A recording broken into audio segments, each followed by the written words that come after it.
Buenas noches y bienvenidos a un nuevo episodio de Coloqueo. Este es el segundo del 2023 y el número 275 de nuestra colección, la cual usted puede verla en el canal de YouTube del Instituto de Cultura Puertorriqueña.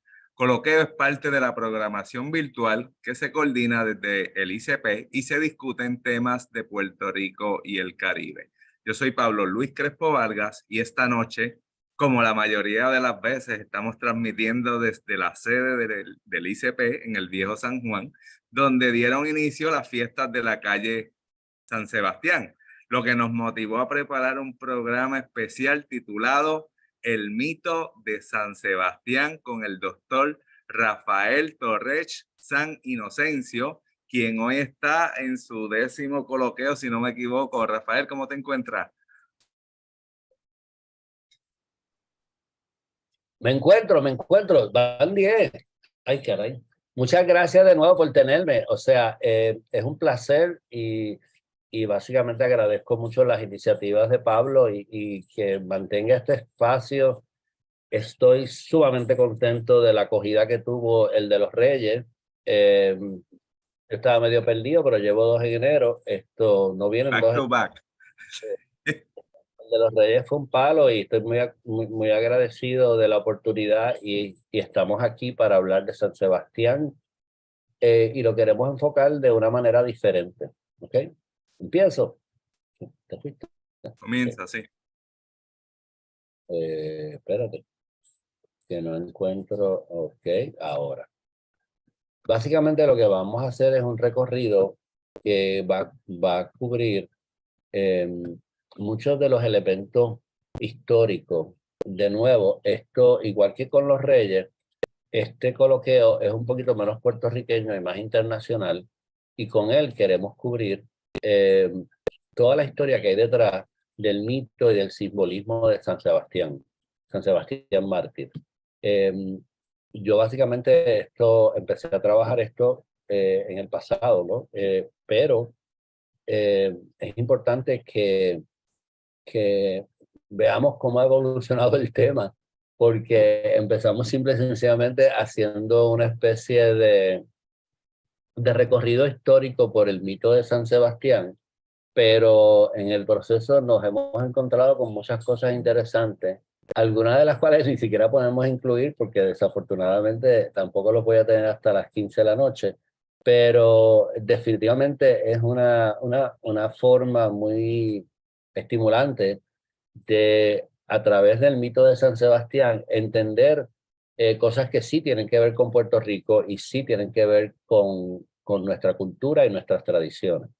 Así que vamos a abordar el mito de San Sebastián, su origen, su simbolismo, y lo vamos a aterrizar a Puerto Rico al final, ¿ok? Básicamente hay 2 referencias básicas de este trabajo. De nuevo, en el pasado yo he escrito sobre esto. Uno es el Lapicero Verde en el 2016 y hace 2 años, más o menos por esta época, trabajé también un artículo más breve en el Nuevo Día. Agradezco a ambas publicaciones su patrocinio y ahora pues vamos a culminarlo con el coloqueo. Recuerden que los coloqueos, como dijo Pablo, básicamente se graban y estarán disponibles en el canal de YouTube. Ya tenemos varias piezas ahí, estamos muy agradecidos también, porque también pueden servir de referencia a otros públicos, a públicos escolares, a investigaciones, etcétera. Y a veces más interesante que leer el libro es básicamente ver el YouTube. La imagen de San Sebastián es súper conocida. Ha sido captada y reinterpretada por cientos de artistas en conmemoración de las fiestas anuales de la calle San Sebastián. Una de esas más significativas es la del maestro Rafael Tufiño, que era residente más o menos de la calle San Sebastián también. Él hizo varios, pero este es uno de ellos. Pero básicamente, más allá de la imagen eh, y de la fiesta, ¿quién fue San Sebastián y por qué tiene que ver con San Juan y por qué es un hombre que está ahí amarrado a un poste o a un árbol y lleno de flechas? ¿Qué ha significado esa imagen para diferentes grupos de la sociedad, no solamente en el presente, sino en el pasado y en el pasado bastante remoto. San Sebastián fue un mártir y un santo de la antigua Roma, de los tiempos de los Césares, pero de la antigua Roma pre-cristiana. O sea que San Sebastián vivió en una Roma que era pagana y por tanto fue martirizado por ser cristiano. Es uno de los santos más representados y reconocibles en la iconografía religiosa. En esta presentación queremos también exponerlos a mucho de ese arte y obviamente para nada podemos decir que vamos a tener una muestra que es significativa del arte porque nos posemos a buscar la iconografía artística de San Sebastián y vamos a encontrar y seguimos encontrando tanto en la iglesia católica romana sino también en la iglesia ortodoxa rusa. Así que es una persona, es un santo que se reconoce en múltiples culturas. No siempre fue el hombre joven, lampiño, cruzado por flechas que nos llega al presente y eso básicamente lo vamos a explicar. Es venerado, como dijimos, tanto por la Iglesia Católica Romana como por la Iglesia Ortodoxa. En el caso de los ortodoxos, se celebra el 18 de diciembre, en las romanas el 20 de enero.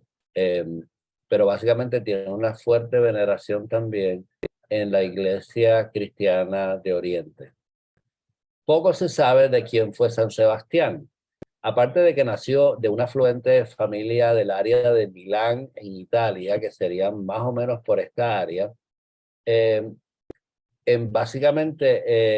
pero él nació en la Galia. La Galia es lo que hoy es Francia.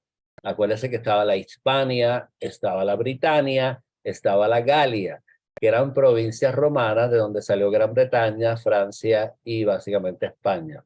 Recibió su formación en Milán y allí básicamente ascendió por rangos militares de una manera rapidísima para su edad, que lo llevó a Roma como capitán de la prestigiosa Guardia Pretoriana. Los que han visto las películas estas clásicas, especialmente Ben-Hur y todas esas que daban mucho antes en Semana Santa, se recordarán recordarán que básicamente había una Guardia Pretoriana que era la guardia élite de los Césares, que era la guardia que protegía el palacio de los Césares y su familia y las personas de mayor prominencia en la República y en el Imperio Romano.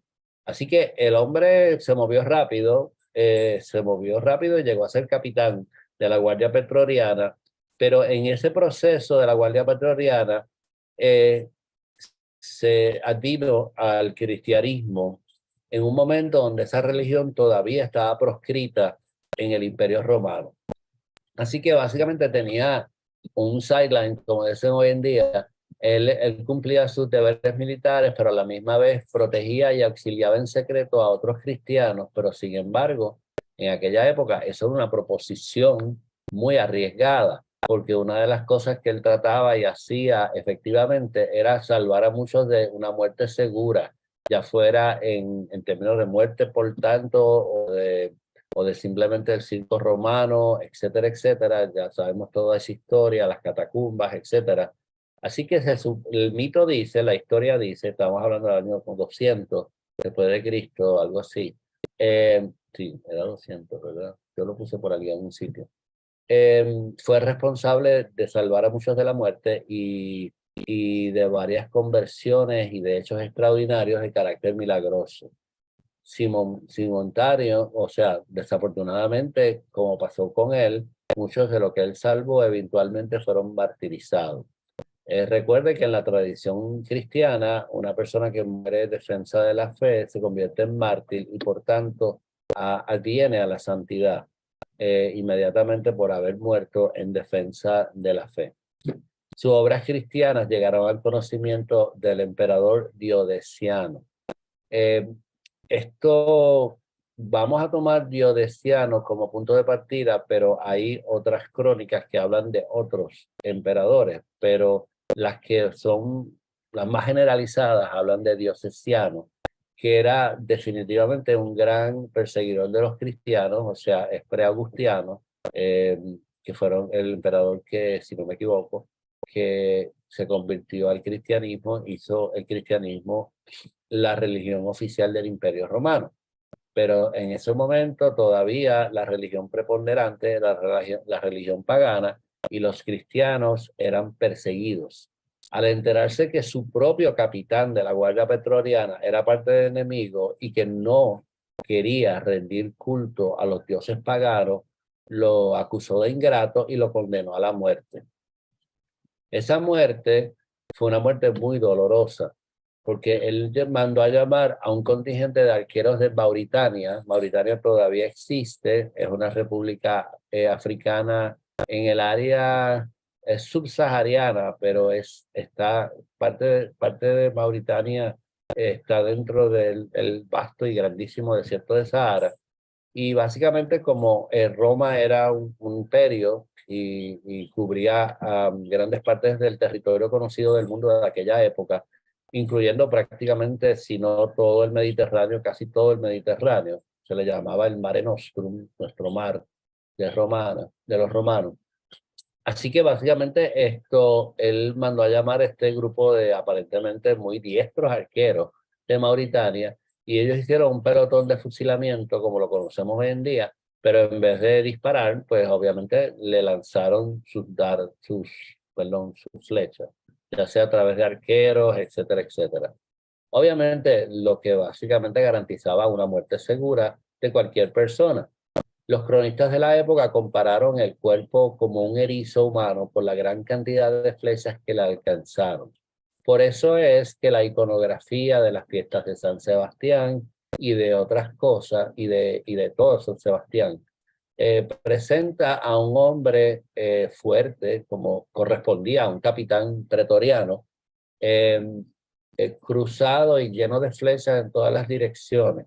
Pero una de las cosas que es enigmática en la figura y en la iconografía de San Sebastián es que en general, a pesar de estar lleno de flechas, San Sebastián proyecta una pasividad y una tranquilidad que no corresponde con la agonía que debía estado experimentando con un suplicio tan doloroso y tan inhumano en ese sentido. De ese episodio surge la imagen icónica de un San Sebastián agónico, a punto de la muerte o prácticamente muerto, o sea, agónico, realmente es la clásica, y cruzado de todo tipo de saetas y de flechas. Como ustedes ven, yo estoy ilustrando esta presentación con múltiples piezas de arte de todas épocas que transmiten esta historia. De ahí surge no, a esto está mal. Denme un segundito, que aquí Torres se equivocó por primera vez en un coloqueo. Tengo una imagen que no va ahí. Okay. Sin embargo, si hubiéramos pensado que después de un suplicio así tú vas a morir, pero no. Una mujer que fue posteriormente canonizada como Santa Irene de Roma, no la confundan con la otra Santa Irene, recogió a Sebastián para enterrarlo, pero encontró que estaba vivo, lo escondió y lo curó. Santa Irene eventualmente también fue canonizada y pues después de todo eso, San Sebastián no murió. Este concepto de que el hombre estuvo él estuvo en una situación tan agónica, tan fuerte, que cualquier otra persona hubiera muerto de tantas flechas y del suplicio al cual estuvo sujeto, te daría a entender que hubiera muerto. El hecho de que sobreviviera es un punto muy importante en el simbolismo de San Cristóbal, de San Sebastián. Porque a pesar de todo ese dolor y toda esa tortura, básicamente él sobrevivió y no murió del todo. Básicamente, también eso abona al mito de que San Sebastián fue rescatado y curado por ángeles. Obviamente, Irene no estuvo sola en este proceso aparentemente de rescate y curación de San Sebastián. Definitivamente estamos hablando del siglo III, ¿no? Eh, lo que te llevaría a pensar que la medicina estaba tan adelantada, este hombre estaba cubierto de flechas. Así que el mito y la leyenda abora a que no solamente fue Irene de Roma sola, sino que básicamente hubo una intervención divina que ayudó a que San Sebastián se recuperara y básicamente se salvara de una muerte segura. ¿Ok? Eso abona a su canonización y a su mito y a su advocación, que es muy importante. Ya lo veremos cuando lo apliquemos al siglo XX y al siglo XXI. Aunque le instaron a huir de Roma y a protegerse, Sebastián aparentemente estaba muy comprometido con ser mártir y advenir a la santidad, que tiempo después se le apareció al emperador y le increpó públicamente de la crueldad que él estaba generando hacia los cristianos.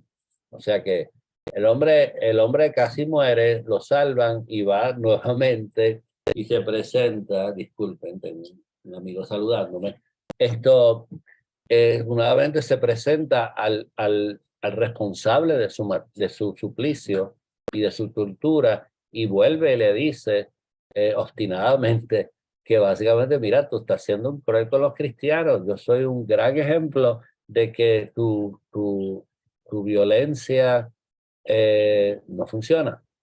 Así que básicamente la franqueza y la valentía de Sebastián impresionó al César, pero el César es el César y él no estaba acostumbrado a estas confrontaciones, así que básicamente de todos modos lo mandó a matar a macanazo. Hay múltiples versiones en términos de la muerte definitiva de Sebastián. Algunas dicen que fue a macanazo, otras fue que lo decapitaron, otra es que sí, después tiraron sus restos a las cunetas y de Roma para que no fuera rescatado, etcétera, etcétera. La cuestión fue que básicamente el emperador decidió que esta vez no iba a haber nadie, ni Irene de Roma, que pudiera salvarlo. Volvemos a las imágenes. Estamos viendo un San Sebastián que está en un suplicio, pero mire la cara serena que hemos visto en todas las presentaciones. O sea, como que conmigo no es la cosa. O sea, sí me están acabando, pero yo básicamente estoy sereno. Y esa serenidad es hasta cierto punto una manifestación de la gracia de Dios y de la certeza y seguridad que él tenía en su fe, en la importancia de lo que estaba haciendo y en que básicamente iba a tener su recompensa como mártir ante Dios, ante Jesucristo. Ahí surge el mito. Y el mito básicamente fue un mito bien fuerte al principio del cristianismo en Roma. Lo que sucede es que no pasó mucho tiempo hasta que Roma decidió, como dije antes, eh, acoger el cristianismo como su religión oficial.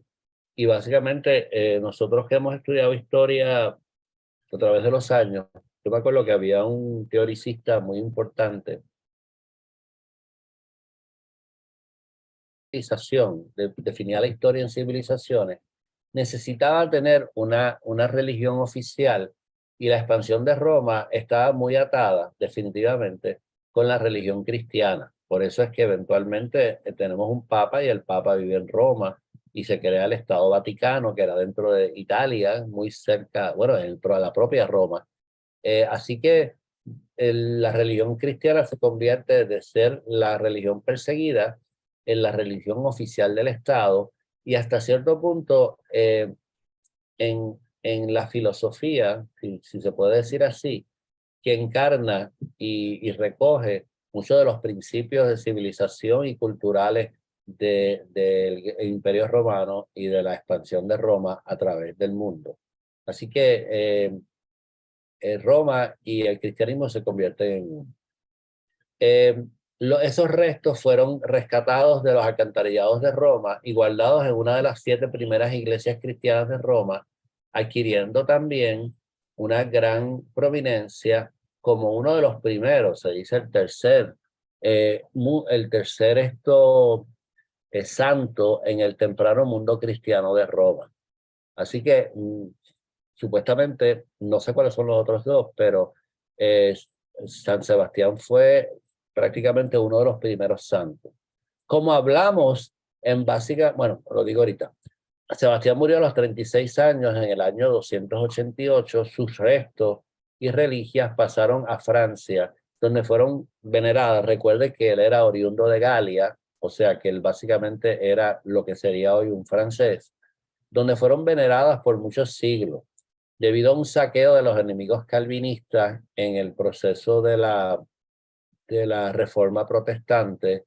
Sus restos se desperdigaron.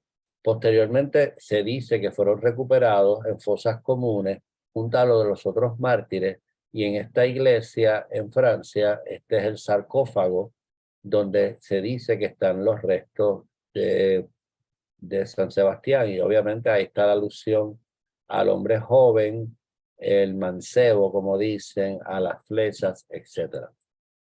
Sin embargo, en Alemania hay una capilla, una iglesia, que venera también al santo y que básicamente tiene un cráneo de plata que se atribuye al mártir. No es que básicamente ese sea el cráneo per se, sino que usualmente la idea es que se hace una escultura donde se ponen dentro las reliquias. En las reliquias puede ser el cráneo como pueden ser huesos. La Iglesia Católica esto ya no necesariamente le da tanto énfasis a las reliquias y a los relicarios, pero era como que en las diferentes iglesias del mundo católico había una advocación, un santo, y se les enviaba un pedacito de hueso o un pedacito de sus restos y se veneraba con gran ahínco el hecho de que había una presencia en esa iglesia de esos santos. Ya lo de los relicarios ha bajado, y de las reliquias, pero básicamente en algunas iglesias todavía se conserva esa tradición. La importancia y la prominencia de San Sebastián fue crucialísima en la expansión de básicamente la religión católica. Representó, igual que, eso es lo que te iba a traer, igual que cuando hablamos de los santos reyes la semana pasada o antipasada, dijimos que básicamente la figura de los santos reyes de ser, disculpe, de ser una tradición que originalmente se representaba como 3 magos zoroastristas de Persia. Poco a poco la religión católica fue simbolizando en esos 3 santos reyes un santo que viniera de cada parte conocida, disculpen, de cada parte conocida del mundo de aquel entonces. Por eso es que teníamos a un santo que era de la India, que era Gaspar, un santo que era semita del Mediterráneo, que era Melchor en la tradición original, y el santo que eventualmente fue el santo negro, que básicamente la tradición original era Baltasar, y que básicamente cubría un área que se llamaba Saba, que iba desde Etiopía hasta el actual Yemen. O sea que incluía parte del Medio Oriente y parte de la África conocida de aquel entonces. ¿Por qué? Bueno, como dijimos en otro coloquio, porque el mundo católico quería proyectarse no como una religión de judíos ni de romanos, sino una religión de todo el mundo. Lo mismo fue con San Sebastián. San Sebastián es un romano, no es un judío, que básicamente logra una gran prominencia porque representa una figura de una nueva era en la evolución del cristianismo. Es un hombre prominente, un capitán pretoriano, exitoso en el Imperio Romano, que era básicamente el eje del mundo, que abandona toda por su fe. Por tanto, la devoción a San Sebastián es tan fuerte y tan importante para que la Iglesia Católica proyecte que tú básicamente puedes ser una persona prominente en el mundo romano y básicamente y convertirte al catolicismo y de esa manera convertir al catolicismo como una religión universal. Y cuando decimos universal, ponemos la nota al cual sea universal en el sentido del mundo conocido para aquel entonces.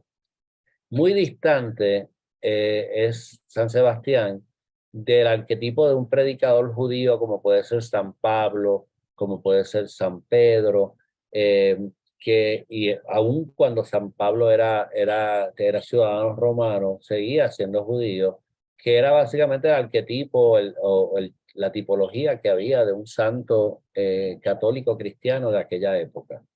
Y se convierte en un santo épico, fuerte, prominente, inteligente, eh, soldado, que básicamente se convierte en una divinidad y en una vocación y una devoción que es muy atractiva a una feligresía europea más universal, menos judía.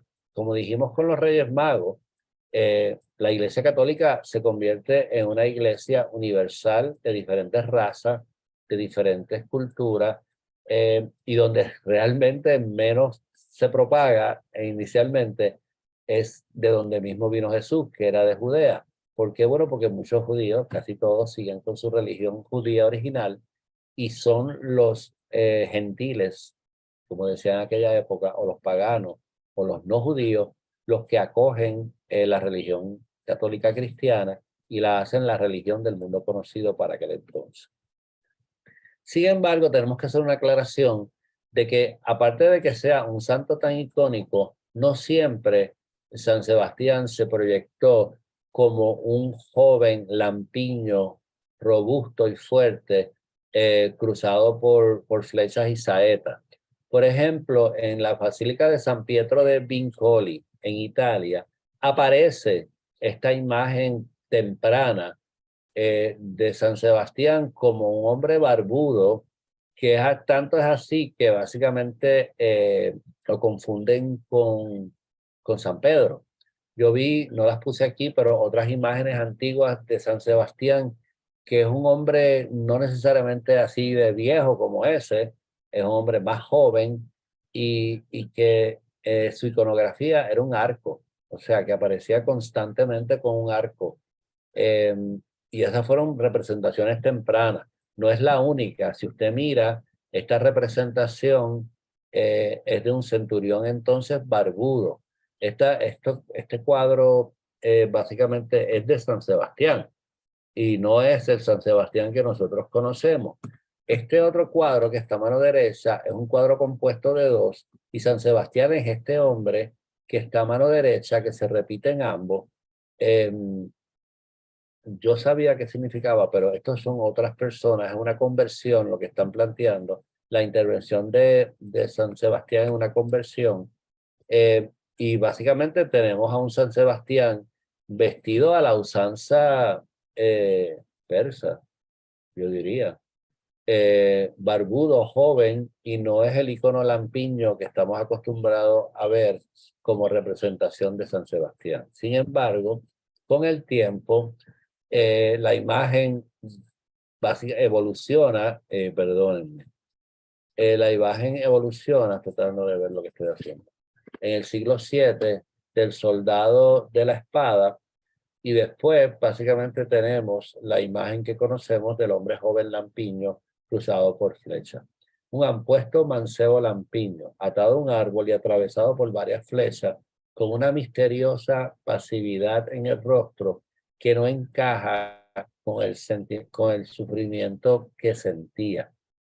Muy importante el planteamiento. Vamos a ver cómo esa iconografía sirve de inspiración a muchas personas posteriormente y a muchos grupos para básicamente proyectar a San Sebastián como una especie de santo patrón de aquellas personas que pasan por enfermedades realmente devastadoras, pero que no pierden la fe y que básicamente la soportan, ya sea porque van a morir o básicamente porque van a sobrevivir, pero la bregan como diríamos hoy en día, con resiliencia, con fortaleza, con perseverancia.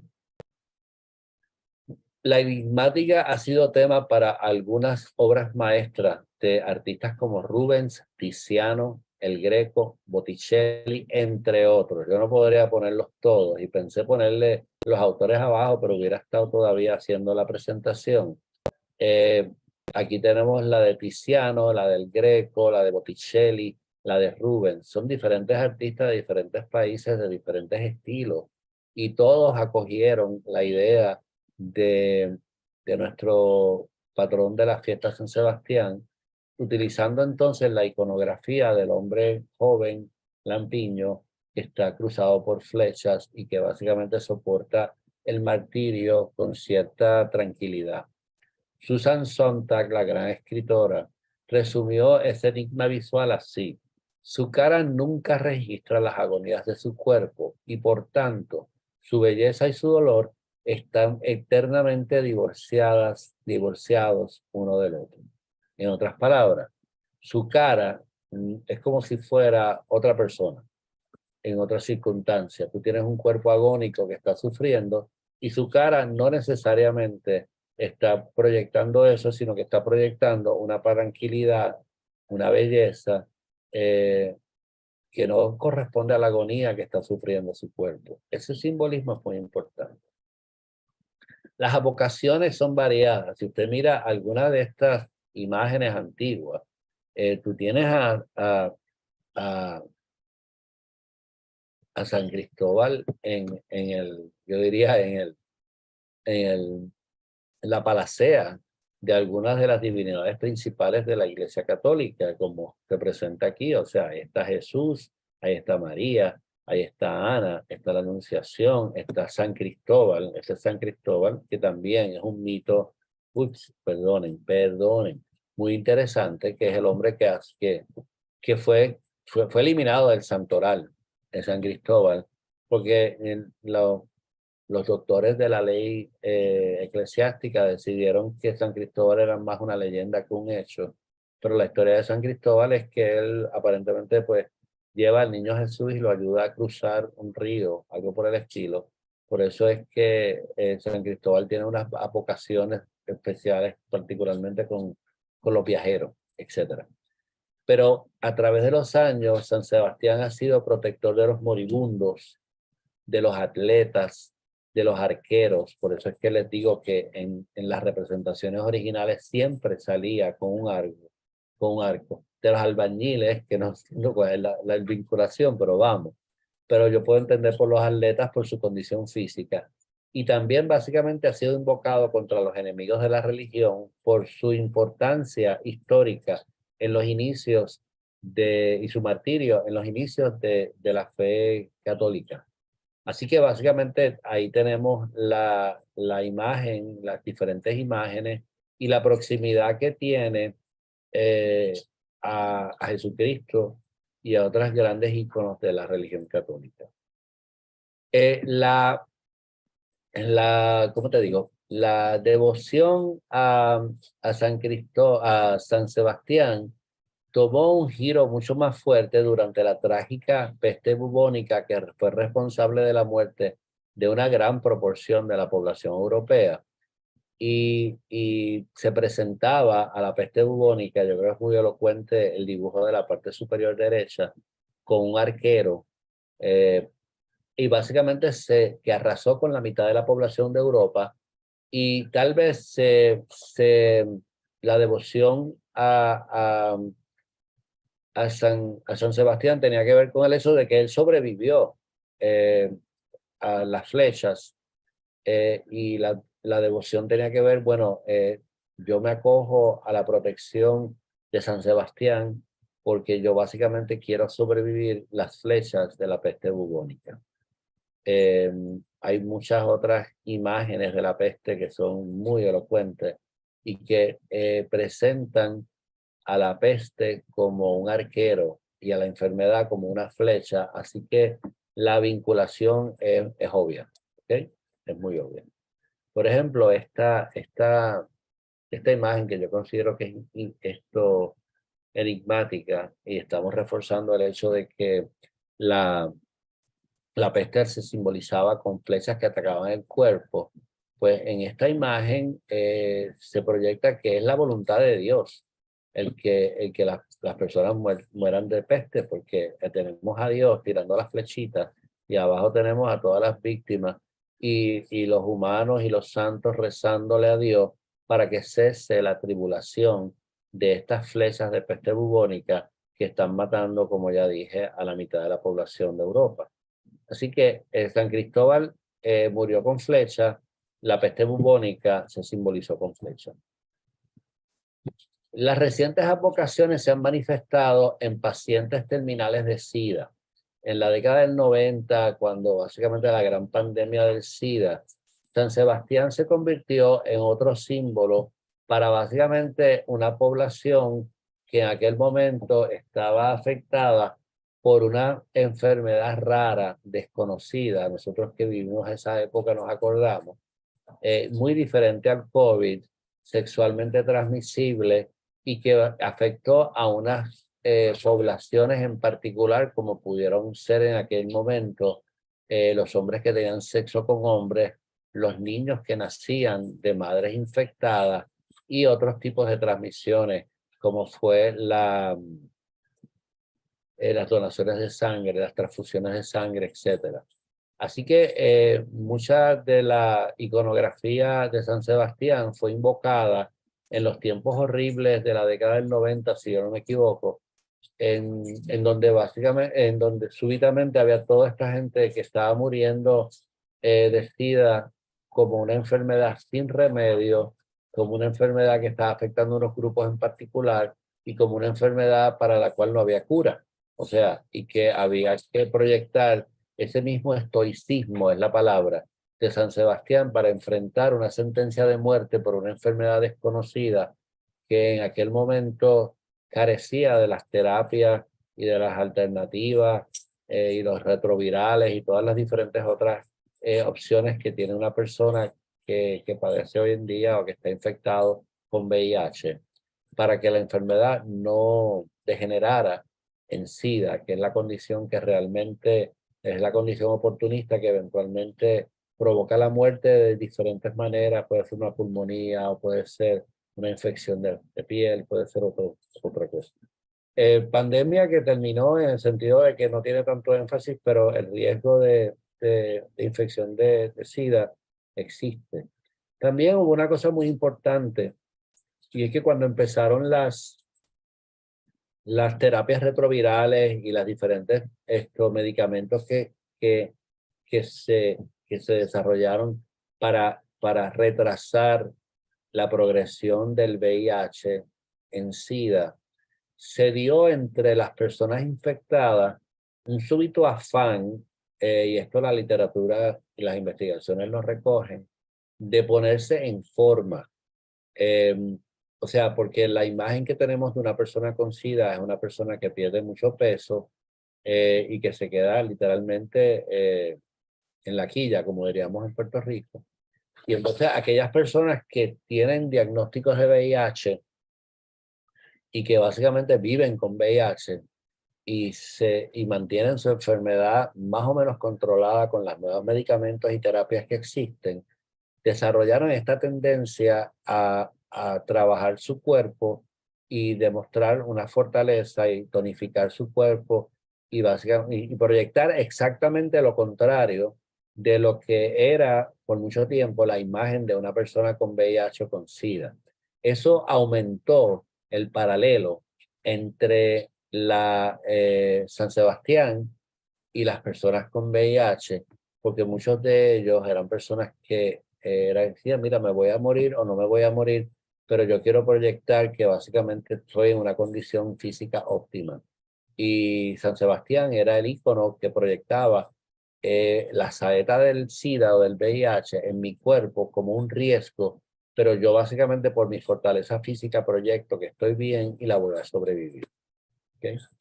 Las advocaciones geográficas de San Sebastián incluyen muchas partes, incluyendo ciudades en España, en el País Vasco, Aparentemente había una vocación canaria también a San Sebastián, pero no tengo mucha información de eso. Ahorita les planteo por qué. Bélgica, Italia, Portugal, Alemania, Italia, Malta, Filipinas y nuestro San Sebastián del Pepino, que vamos a hablar ahorita, que celebra anualmente el Festival de la Novilla en su onomástico. El Festival de la Novilla es una gran celebración en el Pepino con una es preciosa, yo se las recomiendo, con una especie de parada de carroza, y las carrozas son espectaculares, de estampas puertorriqueñas, y todo básicamente en honor a una novilla que se celebra. Ahorita hablamos de cuáles son las raíces históricas, tanto de la novilla como como del interés o de la vocación en el Pepino a San Sebastián. Pero eso viene ahorita. Ya mismo viene. ¿Okay? San Sebastián es también un icono gay, posiblemente el más antiguo. Hay muchas personas que creen que el vínculo entre San Sebastián y básicamente la población, especialmente masculina, homosexual, es una cosa reciente. No lo es.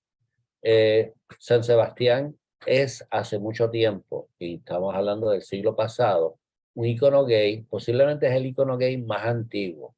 La combinación de su fornido físico, su semidesnudez, el simbolismo de su cuerpo cruzado por saetas y flechas, y su mirada enigmática desvinculada de su tortura, le hizo objeto en el siglo XIX, disculpen, del primer culto explícito gay conocido en el mundo. Solamente dos ejemplos. Grandes figuras literarias que fueron gay, como Tennessee Williams, insertaron personajes de nombre San Sebastián en sus novelas, y los críticos y los investigadores han establecido que eso fue a propósito para exaltar y transmitir su preferencia sexual como una persona que era gay o homosexual. Oscar Wilde, el escritor y poeta irlandés, de por sí un ícono gay, definitivamente, usó el seudónimo de Sebastián Melmoth durante su exilio en Francia, a donde se exiló justo después de ser encarcelado por sus conductas que fueron tachadas de indecencia en aquella época.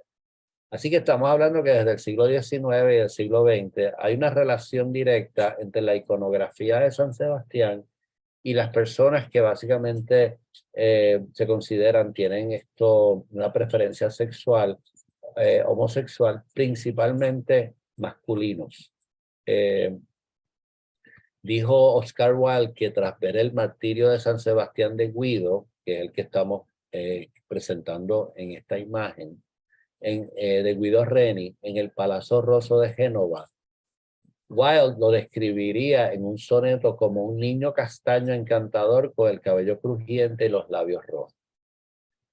Básicamente es un planteamiento erótico de un santo católico, pero básicamente lo que hace es que subraya el hecho que en la iconografía de San Sebastián también no solamente bregó con SIDA, no solamente ha bregado con lugares geográficos y con otras que vamos a ver, pero también básicamente esto tal vez desde antes aún del SIDA, porque hay gente que dice, no, es que San Sebastián se convirtió en un icono gay con el SIDA. No, denme un segundito. San Sebastián se convierte en un icono gay mucho antes de que básicamente se diera la pandemia del SIDA. La pandemia del SIDA tal que posiblemente reforzó esa iconografía y la vinculó porque obviamente una de las poblaciones de mayor riesgo y de mayor pérdida de vidas humanas en la pandemia del VIH-Sida fue y sigue siendo la población de hombres que tienen sexo con hombres. Y hago la diferencia entre eso y homosexual porque es una diferencia clínica que se establece cuando se brega con la enfermedad de SIDA. Esta vocación gay sigue viva a nivel mundial y se acrecentó, por supuesto, mucho más durante lo más severo de la pandemia de SIDA a finales del siglo pasado. Pero básicamente San Sebastián es mucho para muchos, y no solamente para la población gay, ni para los pacientes de SIDA, ni para los albañiles, ni para los arqueros, ni para los policías, básicamente por su carácter de centurión romano. San Sebastián es mucho, pero que es mucho más conocido como el santo patrón de los militares y por añadidura de los policías. Por ahí es que viene su vínculo con la calle San Sebastián, y vamos a verlo ahora. Su vínculo con el San Sebastián del Pepino no necesariamente, aunque hay una teoría al respecto, tiene que ver con el vínculo marcial, militar, pero en San Juan definitivamente la calle San Sebastián tiene un origen sumamente fuerte vinculado a los militares, y lo vamos a explicar ahora. La calle San Sebastián fue, desde los inicios del desarrollo de San Juan, la principal vía de conexión entre los dos principales fuertes de la antigua ciudad, el Castillo San Cristóbal al este y el Castillo de San Felipe del Morro al oeste. Tiene que tomar en consideración que en aquella época no existía lo que después se llamó el Boulevard o la calle de Norzagaray. Eso básicamente era parte de las baterías de la muralla, y esa carretera, disculpen a mis queridos perros porque están a punto de irse. Mira, Luna, ya, es que es hora de comer y exacto. Váyanse, adiós, bye. Esta carretera que nosotros conocemos como la calle San Sebastián era en los inicios del desarrollo urbano de San Juan la única vía de conexión directa o la principal entre los dos fuertes principales. Fíjese también que si usted ve la plantilla, y vamos a ver otras plantillas, es una de las pocas calles que no es una cuadrícula. Ay, Dios mío, qué mucho yo aprendí con el doctor Aníbal Sepúlveda. Una cuadrícula es la disposición de una ciudad a través de calles que tienen ángulos perpendiculares. En otras palabras, una cuadrícula, como lo dice la palabra, son cuadras. ¿Ok? Estos son cuadras y las calles tienden a ser paralelas e intersectan otras calles de manera perpendicular. No es hasta que llega la influencia francesa en Puerto Rico que tú tienes las llamadas calles radiales, como en Guayama, por ejemplo, en donde tú tienes una cuadrícula, pero tienes unas calles que cruzan de manera perpendicular, no, de manera diagonal, como los que conocen el área metropolitana, la urbanización Roosevelt, en Atorrey, es una urbanización que tiene muchas, ¿cómo te digo?, radiales, y a la misma vez tiene cuadrículas. Así que es posiblemente la única calle del centro urbano más antiguo de San Juan. Aquí está la Plaza Colón, aquí está la antigua muralla, aquí está el San Cristóbal, y ahorita vamos a hablar de este edificio que es muy importante.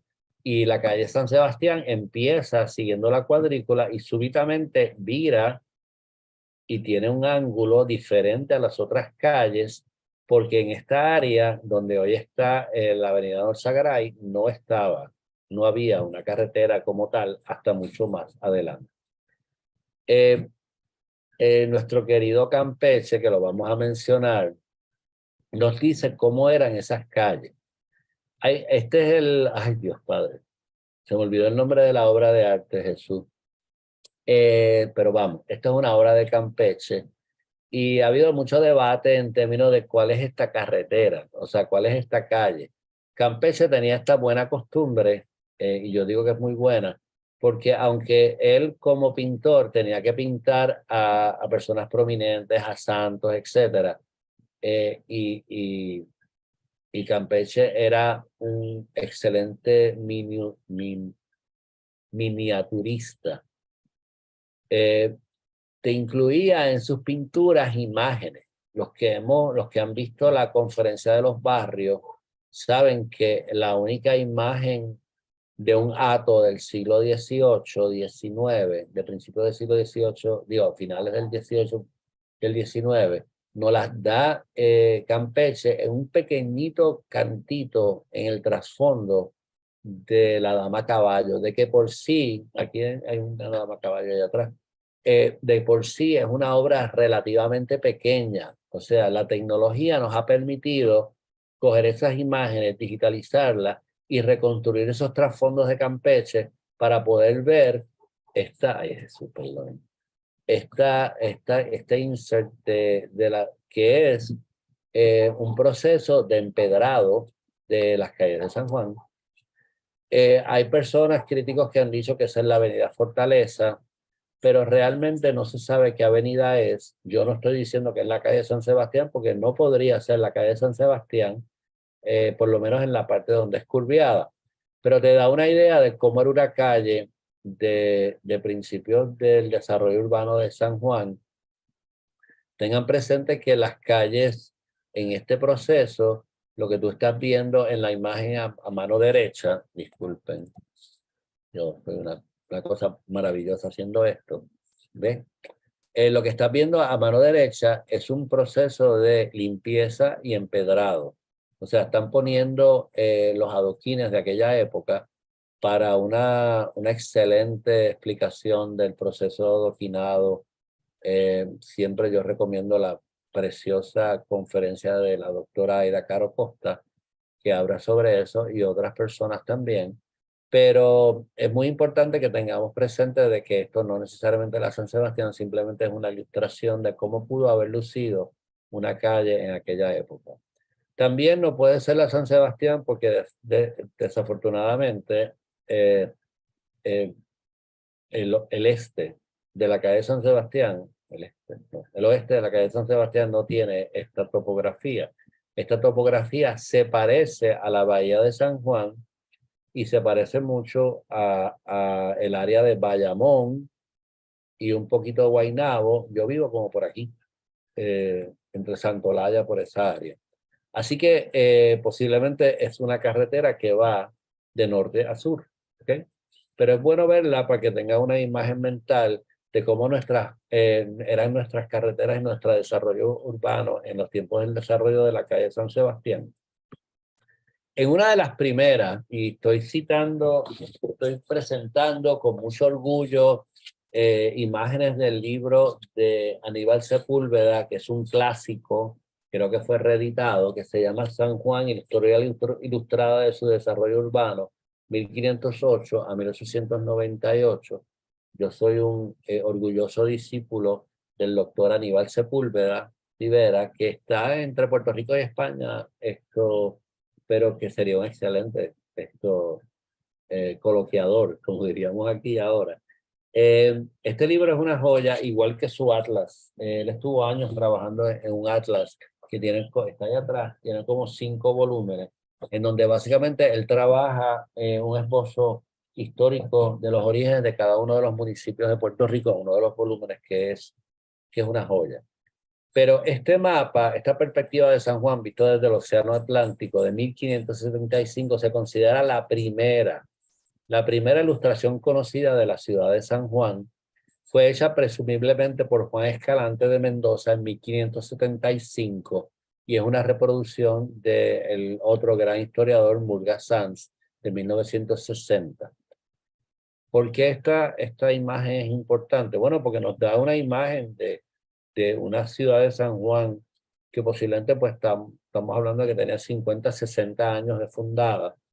Te presenta la puntilla, la fortaleza, el inicio del morro más antiguo, el morrillo, pero básicamente presenta la iglesia de Santo Domingo, la catedral, la escala es horrible, Cangrejos, la Sierra de Loquillo, que sería el Yunque, etcétera. Pero hay dos cosas aquí que nos interesan mucho y son las dos ermitas. Y las tenemos aquí en el insert, si no me vuelvo loco, que es la ermita de Santa Bárbara, ¿ok? Y la ermita de San Sebastián. O sea que la toponimia de San Juan cuenta con San Sebastián desde prácticamente los inicios del desarrollo de la ciudad. Es fascinante el trabajo que ha hecho la doctora Carmen Alicia Morales, que tiene una página excelente, que vamos a ver una imagen de ella, de Historia del Viejo San Juan en Facebook, la cual recomiendo que posiblemente en esa página se esté pasando esta conferencia ahora. Es muy importante el trabajo de ella porque ella ha documentado dónde es posible que haya estado la ermita de Santa Bárbara utilizando patrones del empedrado de la ciudad, porque no queda nada. Pero ella empezó a trabajar ese bloque y se dio cuenta de que había un patrón de empedrado eh, que no era lógico simétrico, vamos a ponerlo así. Y ella aduce y postula que ahí fue donde básicamente estuvo la ermita y que básicamente eso es evidencia factual. La otra ermita estuvo cerca del final de la calle San Sebastián y vamos a ver próximamente cómo fue evolucionando esa localización. Pero es importante que el nombre de San Sebastián está con San Juan desde sus inicios. ¿Qué era una ermita? Me va a preguntar. Una ermita era una especie de capilla. O sea, no era una iglesia per se, no era una capilla como puede ser, por ejemplo, la capilla del Cristo, pero era un lugar de advocación especialmente importante en los campos, porque ahí era donde algunos sacerdotes itinerantes iban periódicamente, no iban todos los domingos, y eso es otro mito, la gente no iba a misa todos los domingos cuando estaba lejos de una iglesia. Posiblemente las personas afluentes sí lo hacían más a menudo. Por eso es que Fray Íñigo dice que en 1770 por ahí, básicamente los pueblos eran una iglesia y varias casas que por lo general estaban vacías porque la gente vivía en el campo. En San Juan es totalmente diferente. San Juan es una área metropolitana donde se congregan personas, especialmente militares y oficiales, y vamos a ver la importancia de la población militar en San Juan y su vínculo con San Sebastián. Pues desde los principios tenemos aquí estas dos ermitas. Hay una tercera ermita aquí, pero yo no he podido realmente, si alguien la quiere enviar y Pablo, tú me dices cuál es el nombre de ella. Pero también creo que la de Santa Bárbara está vinculada con la Cruz, la calle Cruz, porque supuestamente ahí había una cruz en la ermita de Santa Bárbara. Y si puedo estar diciendo un disparate horrible, pero yo creo que no, y en vez de la calle quedarse como Santa Bárbara, se quedó como básicamente la calle Cruz. Pero puedo estar equivocado, pero algo así yo leí. ¿Ok? En las primeras cuadrículas de San Juan, esta es de 1783, más o menos para la época en que básicamente viene el informe de Israel, y usted ve que tiene el Fortín del Morro, tiene los inicios de lo que fue el San Cristóbal, y básicamente tiene una ciudad que empieza a desarrollarse, pero que esta área que por donde está la calle San Sebastián todavía está en desarrollo. Las crónicas lo que te dicen es que básicamente habían casas de mampostería, habían casas en La Habana, todavía quedan casas del siglo XVIII. No son nada que ver con las edificaciones actuales de San Juan, neoclásicas que son del siglo XIX. Eran casas que tenían huertos y tenían un área, o sea, no estaban una al lado de otra. Eh, y que tenían huertos y que eran casas de 2, 3 y 4 aguas, o sea, que eran con techos de lado, como se ven a veces en algunos pueblos todavía, en los cascos urbanos, estas casas de que tienen 4 aguas, o sea, que tienen, y se ve también en las Antillas Menores, aunque hay muchas de las Antillas Menores que son de influencia europea, no hispana. Pero para contar el cuento completo aquí es que vemos que no existían estas avenidas, que tienes el convento de los dominicos y que básicamente tienes la catedral y se empieza a poblar esas áreas que ahí no aparecen y que vas a ver más adelante, y la Puntilla. Usualmente ahí vivían personas con chozas, pero todavía estamos hablando de intramuro. O sea, la Puntilla es una comunidad extramuro, Puerto de Tierra, era una comunidad fuera de las murallas. Todavía dentro del área de San Juan habían lo que llamaríamos, no existía para nada la Perla, no existía el cementerio, pero habían áreas también que tenían chozas, y como vamos a ver, muchas de esas áreas fueron eliminadas para construir edificaciones militares y oficiales. En 1765 llega el mariscal O'Reilly, una figura importantísima en nuestra historia, que básicamente no solamente es importante en la historia de Puerto Rico, sino fue importante en la historia de España, en la historia de La Habana, en la historia de otras colonias. Y su trabajo fue, o sea, tenemos un cambio de mentalidad en España y España decide de que hay que salvar las colonias de la codicia de las otras potencias europeas y poco a poco también hay que hacerlas más productivas. Y O'Reilly es fundamental en decirle a España, Puerto Rico subsiste del contrabando, hay que básicamente lograr cambios significativos en la forma en que corremos a Puerto Rico, porque si no lo vamos a perder. Y España, por su dejadez y su falta de estímulo económico y de transportación y de inversión, va a perder estas colonias como pues, perdieron eventualmente a Trinidad, a Tobago, como perdieron al área francesa de, de la Española, lo que después fue Haití, que fue Saint-Domingue a Francia, como perdieron a Jamaica y como estuvieron a punto de perder a Puerto Rico con los ataques de los holandeses y de los ingleses y otras potencias. Una de las cosas más interesantes que encuentra O'Reilly es que nuestro querido ejército español en Puerto Rico era un desmadre, literalmente. Y yo les voy a leer un cantito ahorita, pero cuando vino a revisar las fortificaciones, a ver si Puerto Rico era capaz de resistir asaltos y ataques y subrayo. O sea, la magnitud de las fortificaciones del viejo San Juan eran serias. O sea, España sí estaba invirtiendo un buen caudal de dinero en fortificar a San Juan, en fortificar a la Española, a Santo Domingo, en fortificar esto a Cartagena de Indias, algunos puntos críticos. Y estas murallas no se hicieron de un día para otro. Pero las murallas no eran suficientes para proteger si el ejército no estaba adiestrado, capacitado, ordenado. Con su visión militar, O'Reilly dice que la tropa estaba desordenada, carente de equipo, carente de uniformes y de adiestramiento y viviendo arranchados y amancebamiento a todo lo largo de la calle San Sebastián. O sea que nuestros orígenes de la calle San Sebastián era que los militares, como no habían cuarteles, no existía Vallajá, pues se iban a vivir con su esposa o su básicamente compañera de manera amancebados, arranchados, como decía, que vivían en rancho a lo largo de toda la calle San Sebastián. Así que en O'Reilly la calle San Sebastián aparece como una calle que conectaba las dos fortificaciones principales en la parte alta de San Juan, en donde muchos de los militares vivían y sus esfuerzos de O'Reilly por profesionalizar al ejército dieron grandes frutos en las posteriores defensas contra ataques.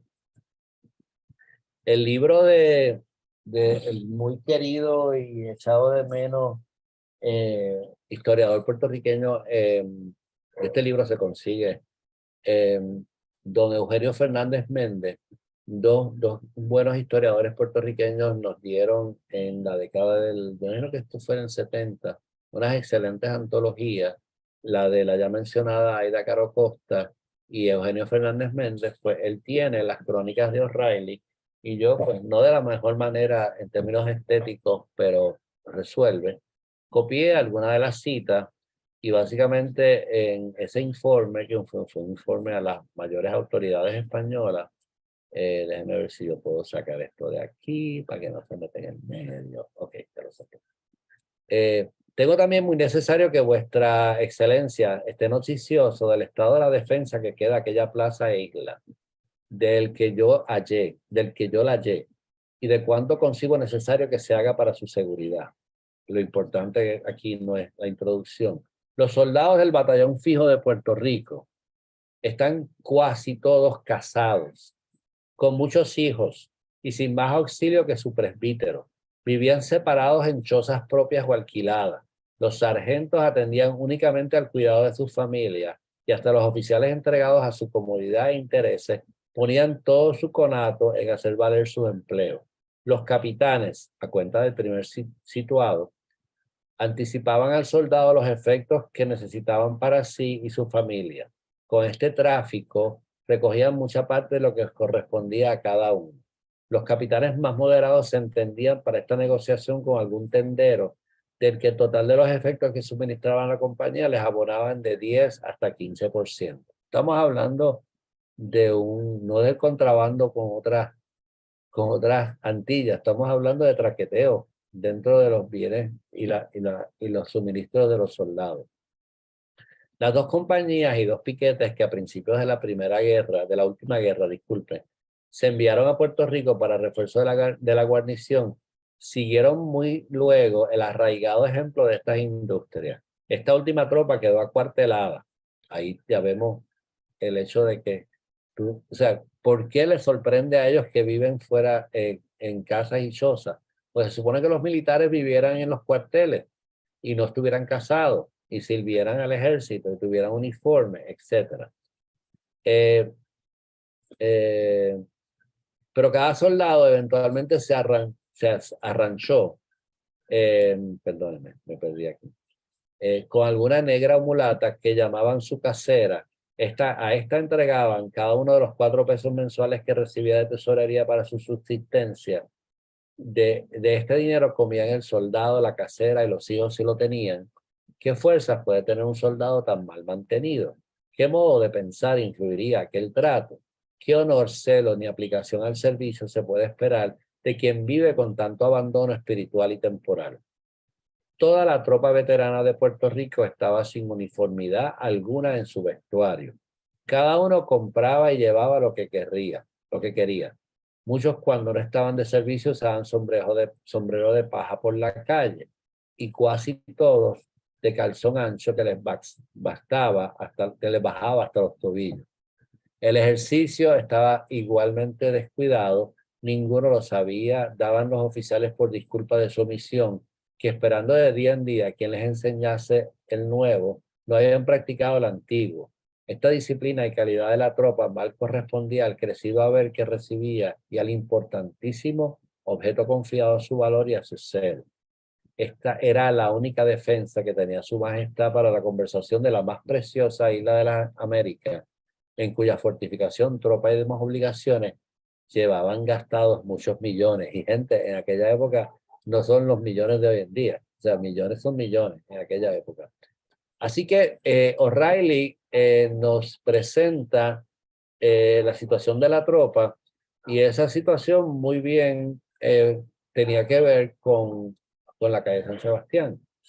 Hay que decir que los esfuerzos y los informes de O'Reilly sí tuvieron un impacto positivo, sí mejoraron eso. Eventualmente llevaron, pero ya muy tarde, en el siglo XIX, a crear edificaciones como el cuartel de Vallajá y como otras fortificaciones. También San Sebastián era un bastión, ¿ok? Y un polvorín.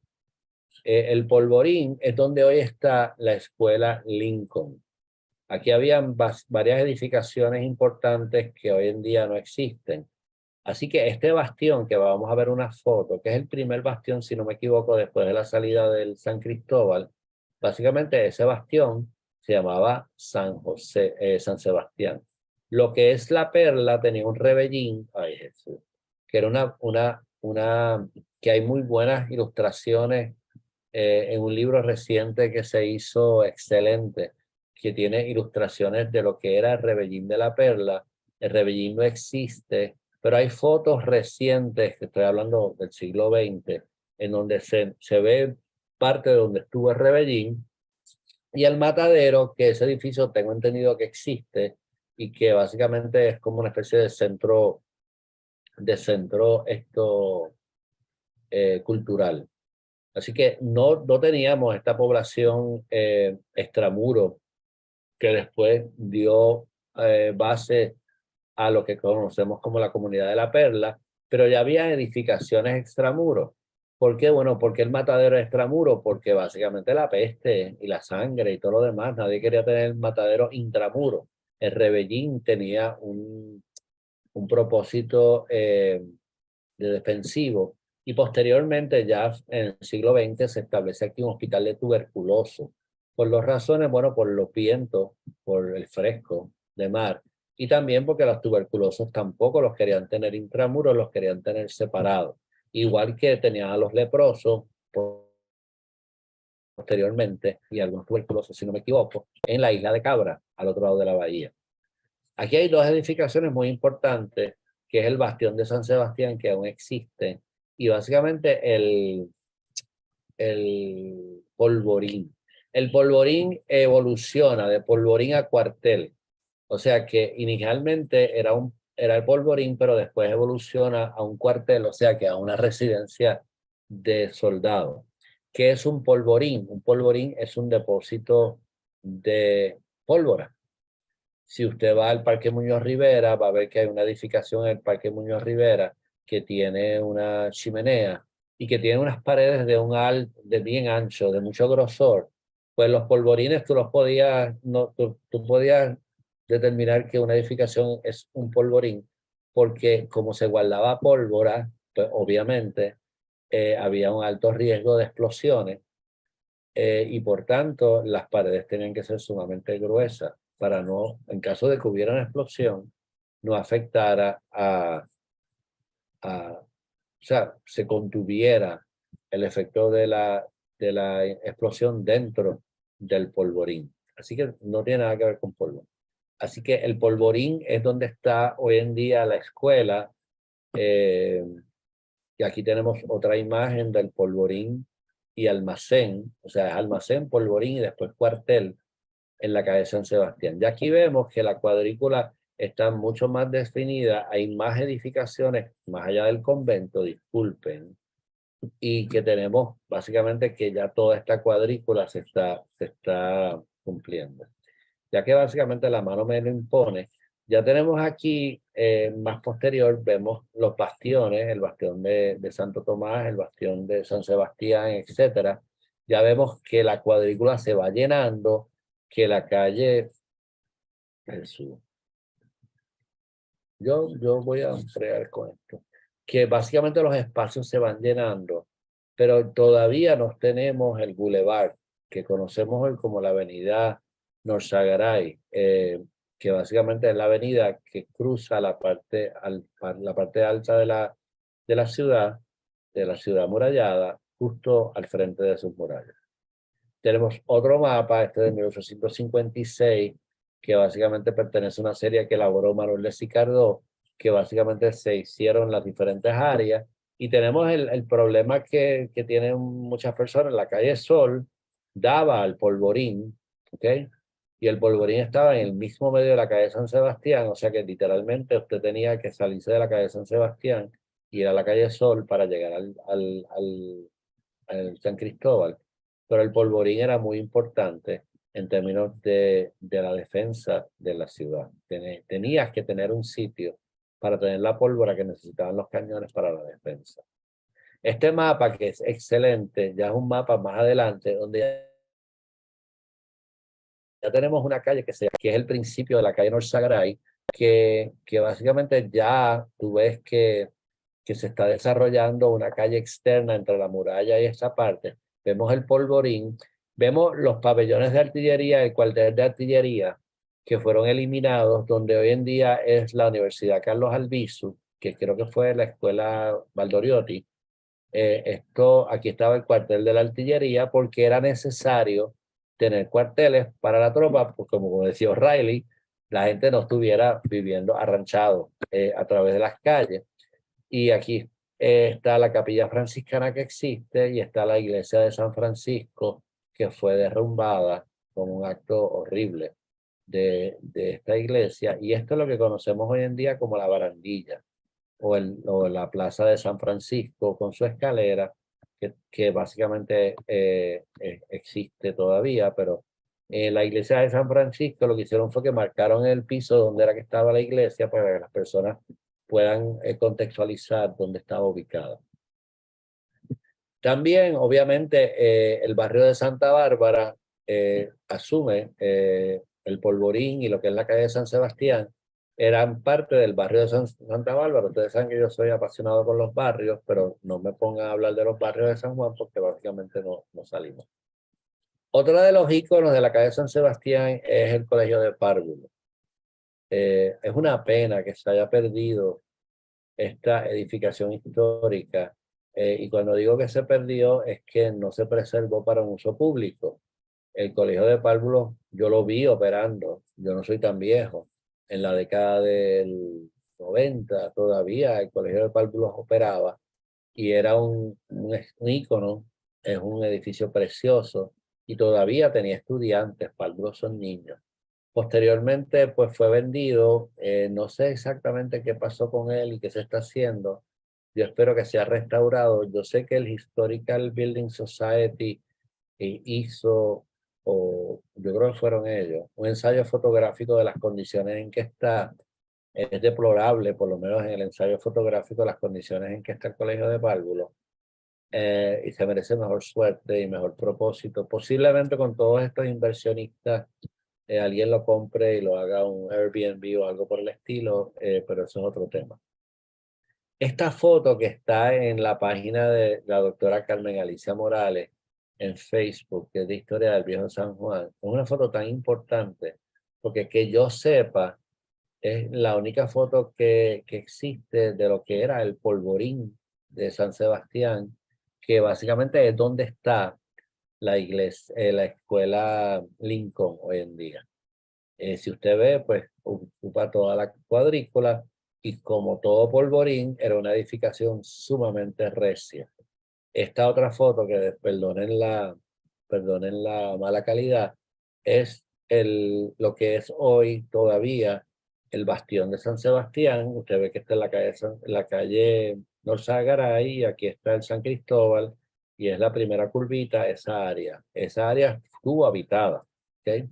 Estuvo habitada, o sea, habían casas dentro de, del, del bastión, pero obviamente gracias a Dios con la preservación de las murallas se eliminaron esas casas, se preservó las explanadas y como ustedes ven la evolución de la querida barriada de la Perla.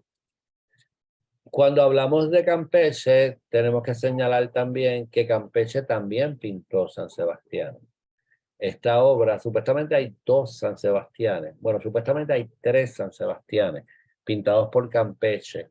Dos aparentemente son idénticos, uno creo que está en el Ateneo, pero el único para el cual existe una foto es este. Esto es una pintura pequeñita, pequeñita, o sea, muy pequeña. Pero como dice Susana Torroya Leval, que fue directora del Museo del Barrio en el Bronx, eh, eh, para que Campeche hubiera pintado un San Sebastián, era de esperar, perdón, era de esperar que básicamente fuera una advocación. Yo algún día mejoraré en esto, pero mientras tanto, por favor. Tenía que ser una advocación importante en Puerto Rico en el siglo XVIII, en el siglo XVIII.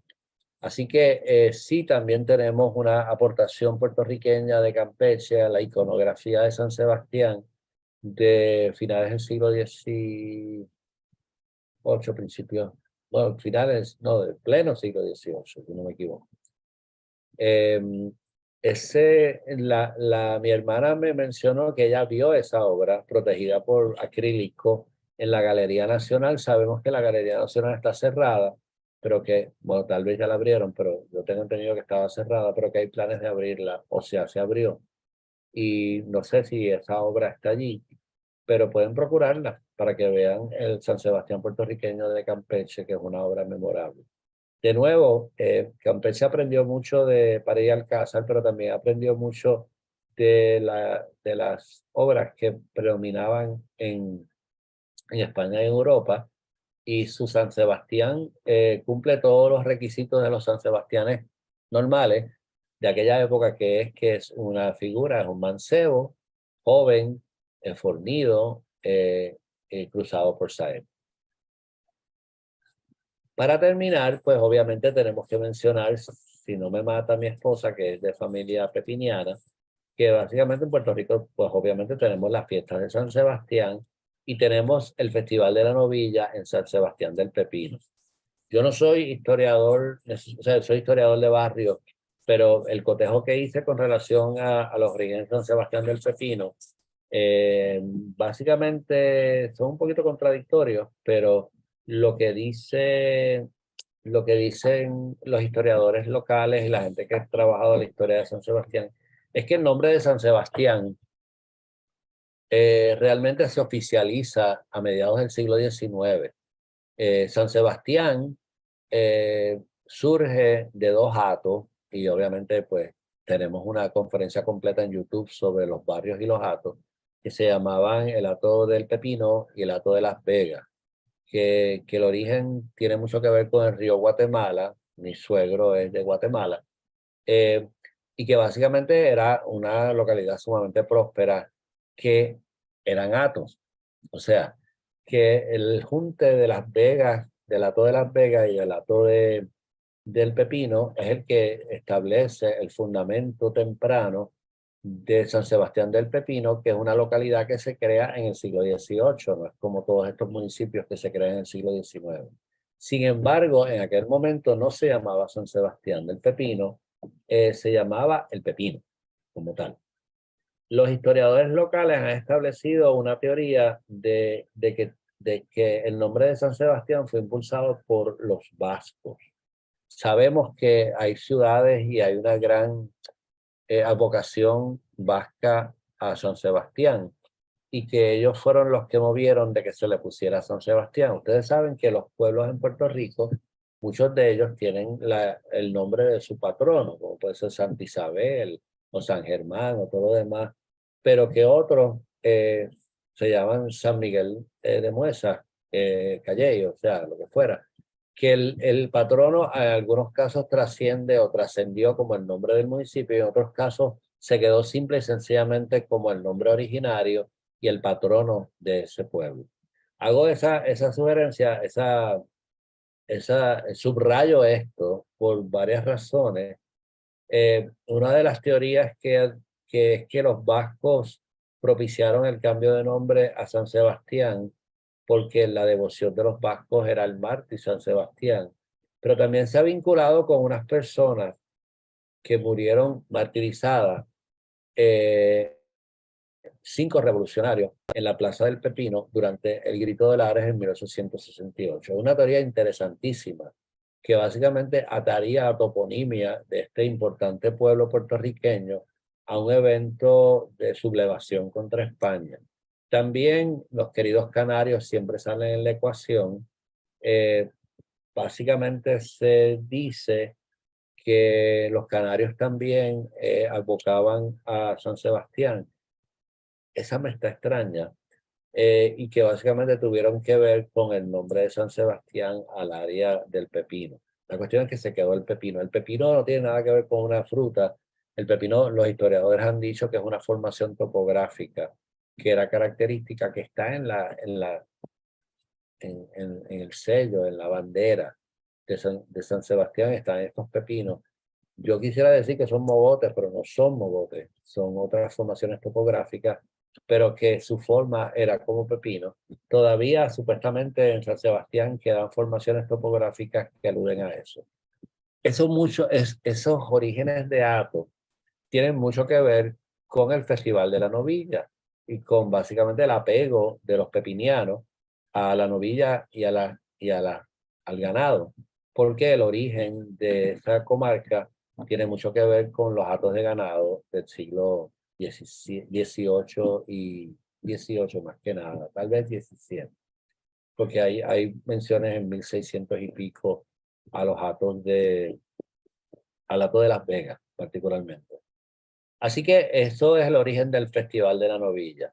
El origen de las fiestas de San Sebastián, los cronistas lo vinculan a un sacerdote que se llamó el padre Juan Madrazo, que era párroco de la iglesia San José, que básicamente, ya que la calle se llamaba San Sebastián, con el apoyo de la exalcaldesa doña Felisa Rincón de Gautier, empezó a hacer unas actividades de recaudación de fondos para básicamente fortalecer la parroquia y las vinculó con una festividad de San Sebastián. Sin embargo, la fiesta como la conocemos es en general responsabilidad y gestión del doctor Ricardo Alegría, como tantas otras cosas, y doña Rafaela Valladares. Yo tengo esta distinción de que soy la persona con vida más longeva de varias organizaciones en Puerto Rico. Y yo no soy tan viejo, es que yo era un muchachito. Yo soy el empleado de la Fundación Puertorriqueña de las Humanidades con vida más antiguo, y trabajé en la fundación en la década de los 80 y me acuerdo de doña Rafaela Valladares y me acuerdo, obviamente trabajé con el doctor Ricardo Alegría y estudié con él, eh, pero me acuerdo de las propuestas que hacía la Asociación de Vecinos de... Dame un segundito. De la Asociación de Vecinos de San Sebastián para las celebraciones originales de la fiesta de San Sebastián, que, que empezaron en la década del 70 y fueron creciendo en los 80. Y yo creo que no se le ha dado crédito a la Fundación Puertorriqueña de las Humanidades, porque ahí era donde iba doña Rafaela a pedir dinero para las actividades, para las conferencias, para el tradicional baile de época, que era tan importante como los cabezudos y las carrozas. Y se hacía usualmente, si no me equivoco, en el patio del convento de los dominicos, y era que la gente se vestía a la usanza del pasado y bailaban danzas y música de salón a esa época. Y también obviamente estaban las festividades, los kioscos, los cabezudos y todo lo demás. Así que yo insto a que se le dé un poquito más de mérito a no solamente a doña Rafaela y a sus colaboradores, porque no era ella sola, al doctor Ricardo Alegría, que se merece todo el crédito, porque don Ricardo siempre estaba buscando cómo básicamente eh, rescatar, renovar y darle oxígeno a tradiciones que estaban a punto de perderse, inclusive a la arquitectura del viejo San Juan, a cual toda esta preciosidad del viejo San Juan que tanto se aplaude, tiene mucho que ver con él. Hay muchos detractores de don Ricardo, a mí me da mucha pena porque hay que hacer un balance, ¿ok? Si no fuera por don Ricardo no habría coloqueo, porque él fue el que fundó el Instituto de Cultura, que es donde básicamente estamos dando esto, y donde está Pablo allá preparándose para todas las actividades de las fiestas, que ahora se han convertido literalmente en el carnaval puertorriqueño por excelencia, y uno de los carnavales o festividades más importantes de todo el Caribe. O sea, usted no sabe la cantidad de visitantes que vienen, y de cruceros, etcétera, y la fama que tienen. O sea, hay festivales en Trinidad y hay festivales y carnavales en otras islas y otras naciones del Caribe, pero nosotros estamos ahí mano a mano con ellos en términos de prominencia. Así que básicamente San Sebastián es muchas cosas para muchas personas. Para Puerto Rico es y ha sido el emblema del final de nuestras largas navidades, aunque las navidades terminan en la fiesta de la Candelaria en febrero, que es donde quemamos los árboles de Navidad para hacer esto, donde se quemaban cosas, eso es otra tradición canaria, y que muchas parroquias utilizaban esas cenizas para el miércoles de ceniza. Pero es el verdadero carnaval boricua, que es una alegre factoría de alegrías y memorias que se repite todos los años. Así que las fiestas empiezan hoy, disfrútenlas, y que básicamente lo hagan con la conciencia de todo lo que hay detrás, tanto del ícono de San Sebastián, mártir, de las diferentes representaciones y simbolismos que implica, y básicamente también el hecho de que cuán importante ha sido San Sebastián para esto que conocemos como el viejo San Juan que queremos tanto. ¡Tatán! Rafael, gracias. Me gustó mucho el uso de los mapas y las ilustraciones. También quiero agradecer al público. Hubo una gran cantidad de personas pendientes al programa. Yo sé que como tú mencionaste, como yo también mencioné, hoy comenzaron las fiestas de la calle de San Sebastián y tenemos diversidad de actividades alrededor del viejo San Juan. Ya mañana viernes esto aumenta y el sábado y domingo, pues ya usted sabe, ya la gente sabe cómo viene esto. Pero nada, me interesó mucho el mapa o el dibujo, que es un mapa de 1575. No sé si lo puedes subir para hablar un poquito sobre él. supuesto.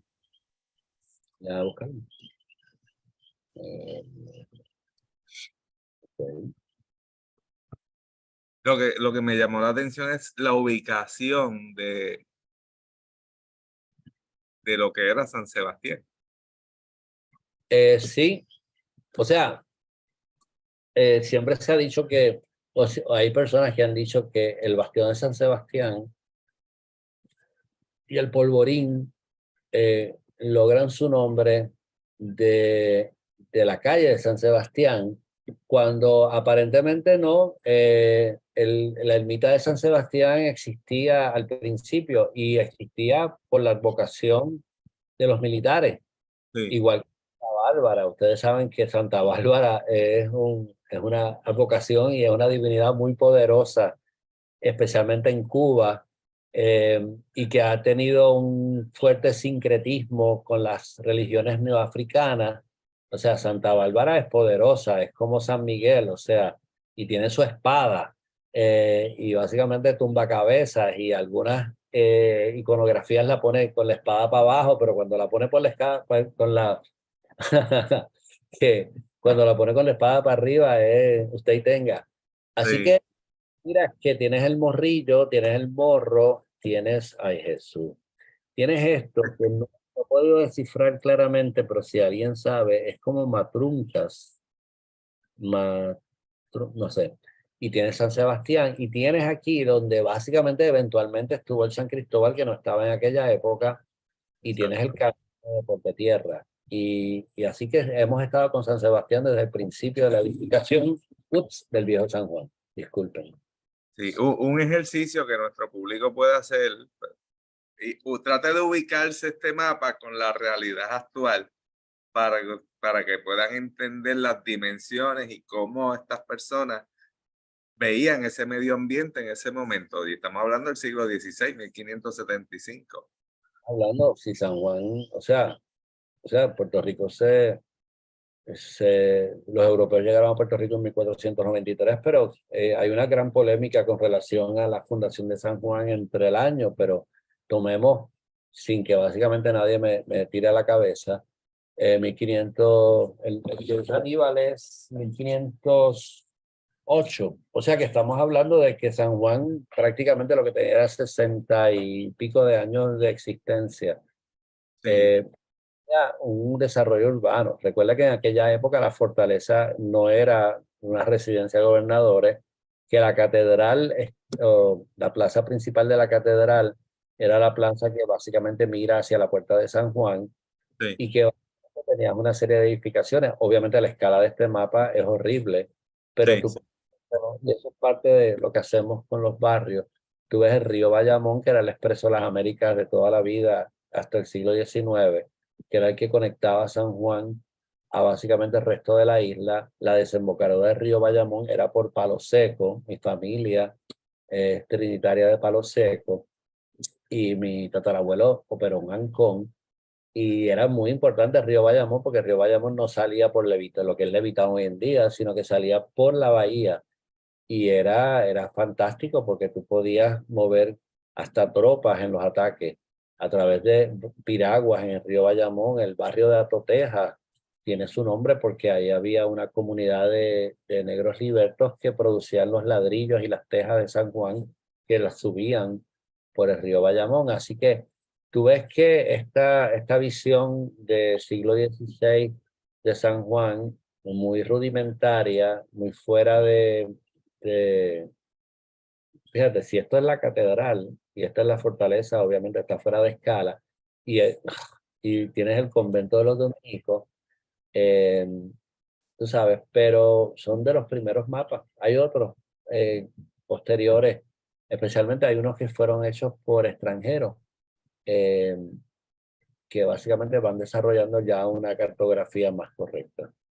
pero digo, indiferentemente de los errores que puede tener el mapa, pero es una clara demostración de cómo era la ciudad en aquel momento y nos puede llevar a analizar y a entender, porque 20 años después ocurre el ataque de Francis Drake y 23 años después viene el conde de Cumberland Que y nos luego es que empieza el proceso de fortificación Ese, en ahí grandes cantidades.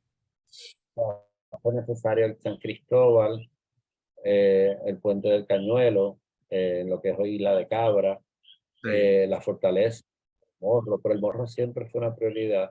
La importancia del puente de San Antonio, que creo que fue un puente elevadizo en algún momento, que era la conexión con el resto de la isla y con los manantiales de Miramar, que el sí, agua era importante.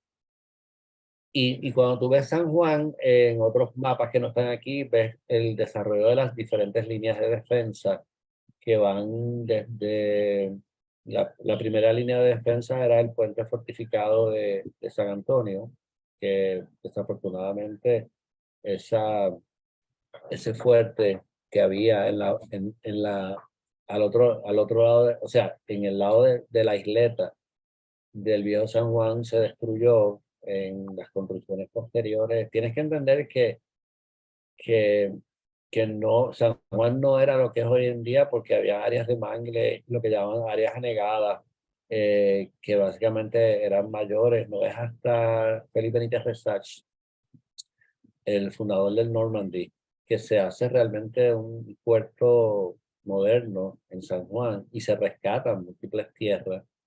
Eh, pero que básicamente lo que estoy tratando de decir es, mira, empiezan a establecerse las líneas de defensa, la que estaba en la Guardia Nacional, la que está al frente del restaurante chino, que todavía queda un bastión allí hundido, súbitamente hundido, desafortunadamente hundido, y es una tristeza porque esa estructura es responsabilidad no del gobierno federal, del gobierno estatal, y lleva muchas décadas allí languideciendo. Esa edificación era parte de un foso. Cuando se tumban las murallas, se preserva, gracias a Dios, a mano derecha, lo que era también el foso de San Cristóbal, que era uno, creo que había más de uno. O sea, que es un elemento medieval. O sea, yo voy a tomar la ciudad, yo tengo que cruzar este foso, que puede tener agua, pero que muchas veces lo que tenía era fuego. Le tiraban aceite, le pegaban fuego y obviamente creaban una barrera que eventualmente tenían que salvar. Pero este mapa es muy interesante y es muy históricamente significativo sí. porque indica los nombres de los lugares. Yo he visto mapas bien buenos, pero que yo no puedo, yo tengo que especular de qué están hablando porque no ponen los nombres. Bueno, Rafael, gracias nuevamente, gracias a nuestro público. Nada, vamos a continuar. Yo sé que, ajá, Quiero agradecer perdóname, a Melissa Torres Rodríguez, que me aclara que la obra que yo hago referencia es Retrato del Gobernador, estoy viendo los comentarios, del gobernador Miguel Antonio Ustaris. Muchas gracias. Yo se supone que sepa esto, que es la obra donde sale la ventana de la calle. Así que muchas gracias, muchas gracias. Y no, y saludos a los amigos que han hecho comentarios, los conocidos, los amigos y los hermanos. Muchas gracias. bueno, Rafael, como mencioné, sé que te vamos a seguir teniendo aquí. Tú eres tremendo colaborador y todos estos programas han estado siempre a la altura. Eh, yo voy a seguir trabajando aquí, como mencioné, estamos en las fiestas de la calle San Sebastián, vamos a estar aquí hasta las 10 de la noche. Espero poder bajar el video y tenerlo esta misma noche en YouTube. Okay. Pues chévere. Mándame el enlace cuando puedas para nosotros darle promoción. Y ya básicamente tenemos 10 videos, ¿verdad? 10 Wow, videos con esto. la parte de la probatoria. Esto, muchas gracias a todos, muchas gracias a ti, Pablo. Tus iniciativas son muy importantes. Aplaudo el comentario de- del arqueólogo Miguel Rodríguez de que estoy totalmente de acuerdo con él. A veces yo no estaba de acuerdo con él, pero en eso estoy de acuerdo con él, de que los coloqueos son el evento cultural del año pasado por excelencia en Puerto Rico y yo espero que te lo reconozcan. Muchas gracias. Gracias, Muchas gracias. gracias. Gracias a ti y gracias a toda nuestra gente. Buenas noches.